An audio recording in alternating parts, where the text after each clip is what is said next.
Hi, Andrew. Excuse me. Hi, Andrew. Yeah, thanks for asking.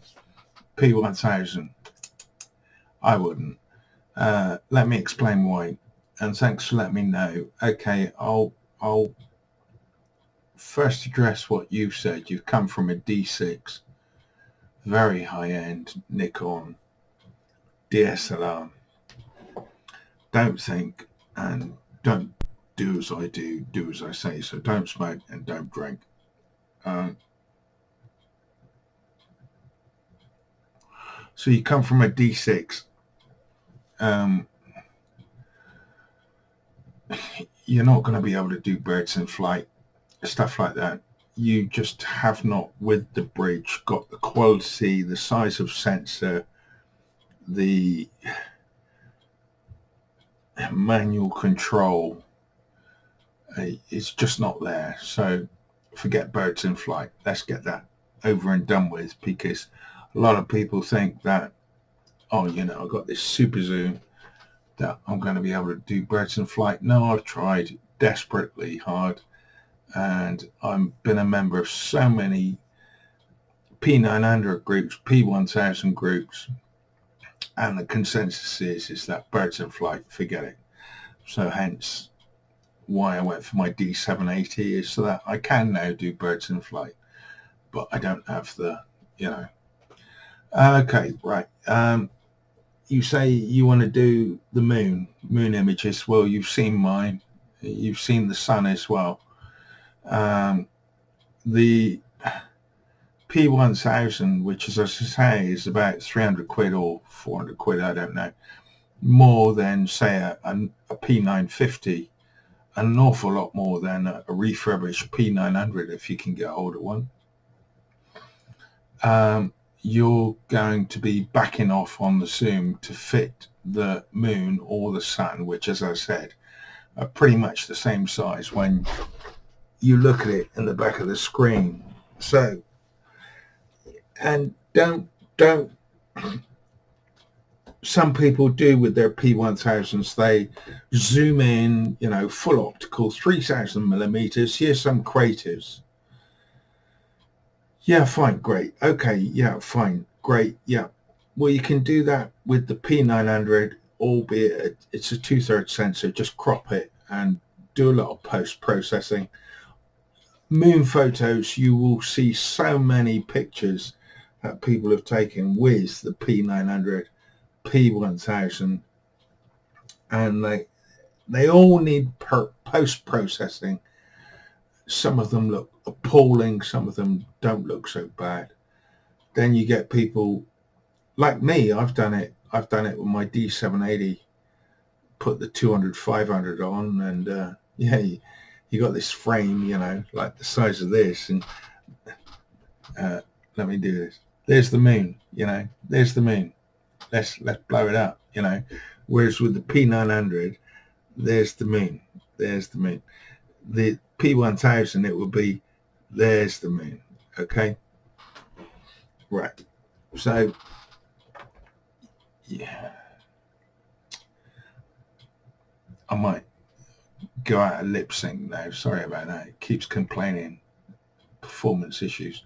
So you want to do the moon? Okay, fine. You can do the moon with the P950.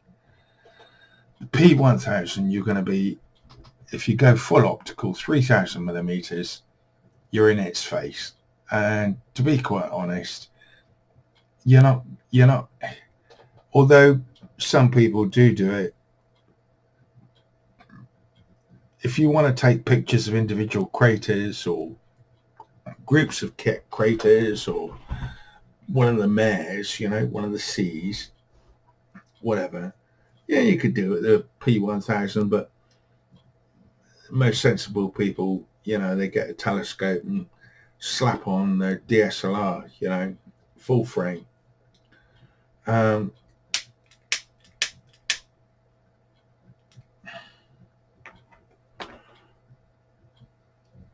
So that's the moon dealt with. RAW, yeah, definitely RAW, because you capture so much more data and you can post-process that. which is nice when it comes to shooting the moon to an extent, because there isn't so much color in the moon. You can get, I get away with just processing the JPEG, but if you had a RAW file, yeah, it would be better. It would be better. It's marginal though. I think what's more important is I address what you say here about power boats. You didn't answer me by saying the longest focal length that you've ever used. Probably 500, 600 millimeters. Even with the 900, 950, you're looking at 4 times that. You know, you're looking at 2,000 millimeters, and trust me, that is plenty enough. I mean, even if you've got an outboard little powerboat, 15 feet long, and it's sort of like a few hundred yards away, you're going to be able to do it full frame, yeah, pretty much. With the 3000, you could see their faces. However, and this is a big however, and it comes with a major caveat. The problem with, and as I say, you've probably only worked up to 500 or 600, maybe with a TC. When you're tracking something, you know, you just need let me explain. This is my D780 with my 28-300 walkabout. All right, when you're tracking something, yeah, when you're, sorry, that's at 300. So when you're tracking something, just a slight movement and it's all jiggly. And I don't mean that for video. It will be worse for video. But when you're tracking something and you want to try and take a picture, you've got to be tracking it pretty damn good, especially if it's a powerboat and it's moving quickly. And what I'll say to you is that if you're doing it with a 2,000 millimeters, which is the P950, P900, you know, it's gone. Where is it? Oh, can't see it. You're going to have to pull out. Where is it? There it is. Oh, pull back in. No, it's gone again. Now, you're not going to be able to do that with 3,000 millimeters. You are not going to be able to track a fast-moving object with 3,000 millimeters.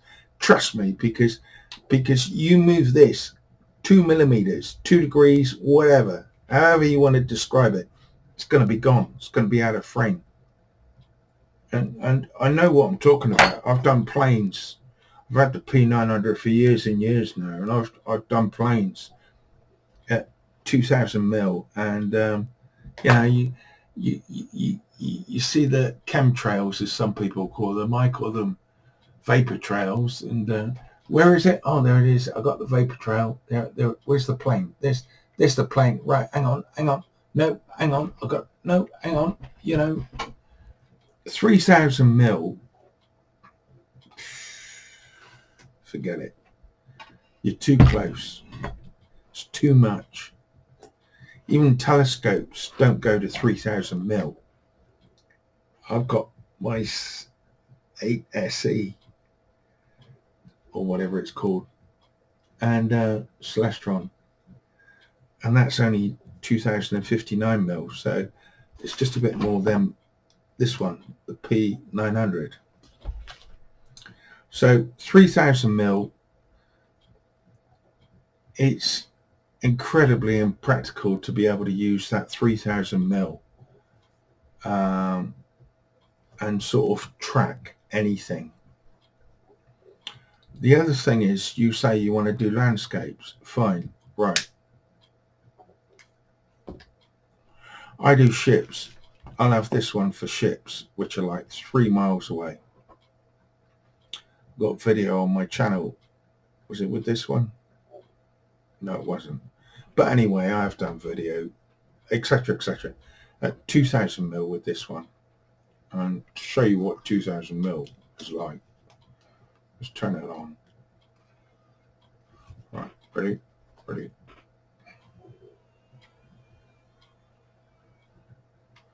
So that's this one. at 2000 mil. Here's my D780. Okay. This one is considerably heavier than this one. Note also the lens diameters. This one's 67 mil. I don't know what this one is. A bit more than that. Probably 72 or whatever, but this is incredibly lightweight, and I thought it was heavy when I got it. But you, as an ex-D6 owner and lenses, you'll know the weight. This is like 3-4 kilos. I don't. This is just powder sugar, you know. Now the thing is, at 2000 mil, which is what this is at now, if you're going to shoot anything off in the distance, you are shooting through such a vast volume of air. Yeah, air. And that volume of air is so full of pollutants, so full of diffracted light, etc., etc., etc. Depending on your subject, and as I say, I use it for ships way off over there, like 3-4 miles away, maybe more. I can do the Eddystone Lighthouse, and even with this one, I can't. I have to back off on the zoom to get the Eddystone Lighthouse, which is 13 miles away, 12, 13 miles, something like that, from Plymouth How. That's how powerful 2000 mil is.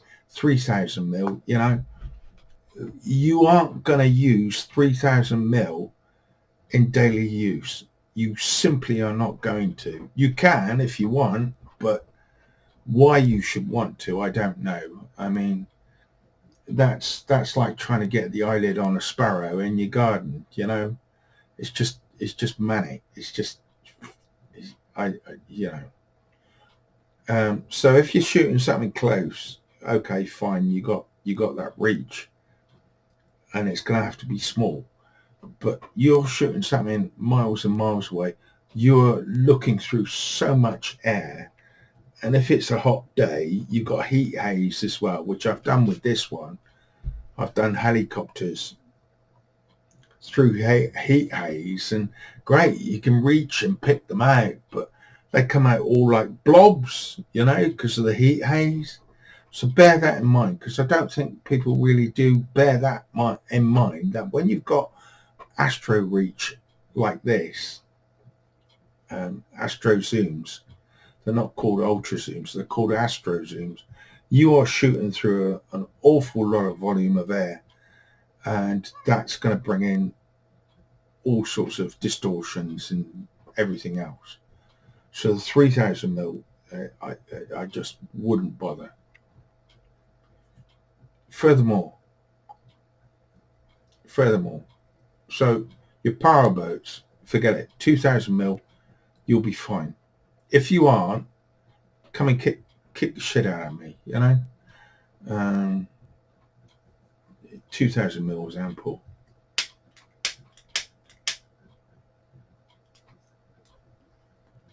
So okay, so far I've knocked the P1000 because it does 3000 mil, and you're quite right to come back and say, hang on, but it can do 2000 mil. Yeah, sure it can. Yeah, sure it can, you know. Yeah, sure it can. But not just because it's going to be a few £100 extra, which, you know, depending on your budget, and after you've been to D6 land, 200-300 is nothing to you. But the thing is that this is the P900. The P1000 is huge compared to this. Huge. Let's just see if I can pick this one up. It'll be better with my stronger arm, right? So the P1000 is probably bigger than my D780, yeah. And with the lens extended, it is just massive. It's just an absolute beast. You'll have to go and look pictures P900 alongside a P1000, right? Now, why am I saying that? One, because the P1000 compared to my 900 or the replacement that 950 with the raw is massive. So it's not like a nice carry around bridge like this, you know. This I would twirl around above my head now after getting used to the DSLR. The P1000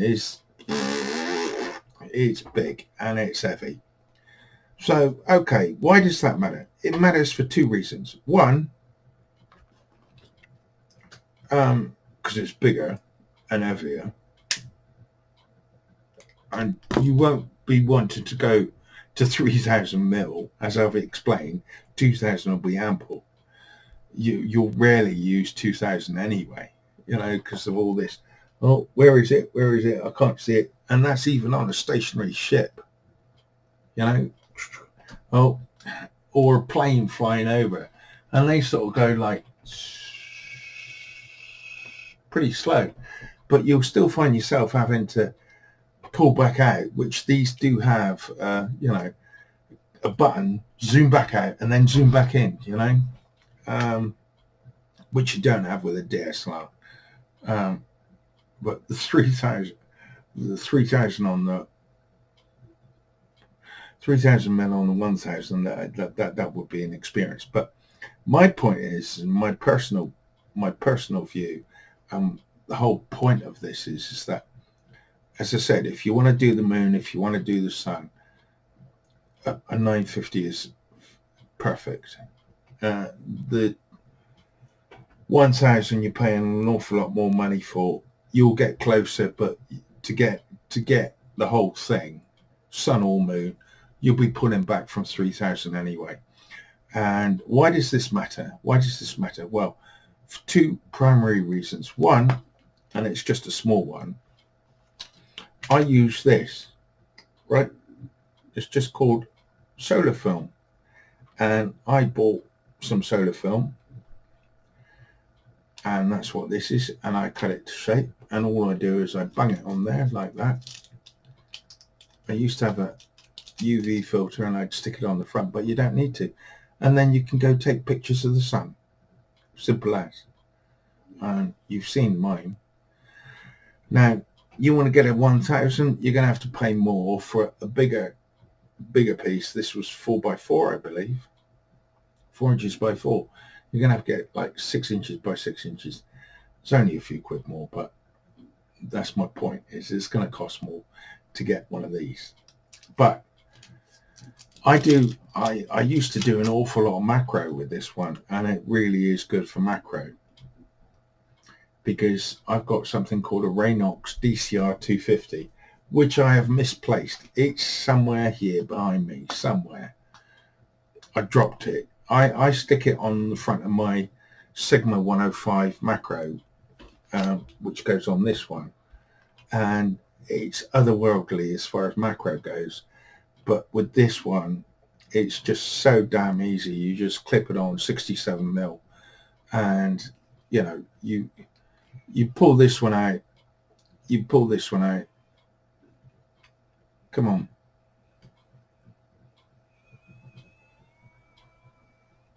You pull this one out, stick the DCR 250 on it, and you can be like this far away, and you can still see the insect's eyes and nothing else, you know. It's brilliant.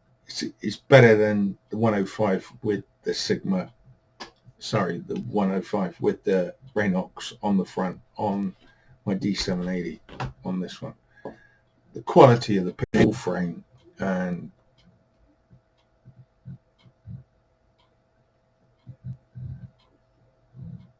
yeah, it's all going to,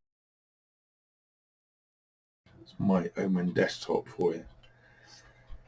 Quality of the pictures is better with my D780 macro. But my point is that with the P950, which has the same diameter here, 67 mil, you can get the Raynox DCR 250, and I think that's about 60 quid, 90 quid, something like that. Everybody who owns one of these has got a DCR 250.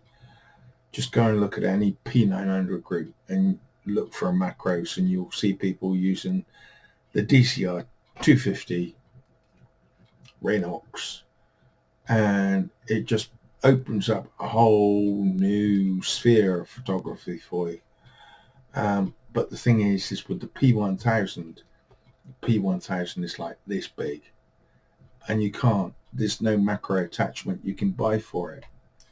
So you're paying 300 quid more over a P950 for a bigger camera, heavier camera, bigger barrel, all that. The extra from 2000 to 3000 mil that you trust me, very rarely will want to use. Even if you want to take a picture of the moon or the sun, you don't need 3000 mil, 2000 mil, and just a slight framing crop, trust me. And the P1000, forget it. You can't put a macro attachment to make the most of this incredible zoom so that you can be out there from a ladybird and still take a picture of its inside leg, you know. So that basically summarizes my vlog. Is no, I thought of getting a P1000. A grand or whatever it was for me then was nothing, you know. Okay, you know, nothing, spend a grand. And I thought, no, I'm not going to, because it will need a bigger solar filter, one of these, which is no big shakes, but I won't be able to put my DCR 250 on it. And trust me, it's like everything else in life, isn't it? You think, I don't want this, until you find out you've got it, and then you think, how did I exist without it? And that's what you would be like with one of these, a 950, and the DCR 250 opening up the world of macro to you, more than a 105 on a DSLR, 105 macro on a DSLR. And as I say, the 3000 mil, you won't need it for power boats, unless you want to take a picture of a boat with a mercury outboard 3 miles away. Well, it's not going to happen, is it? You know, it's not going to happen. So that, I think, summarizes my vlog. If you've got any questions, please just ask, and I'll answer you. Thanks for listening. Thanks for watching.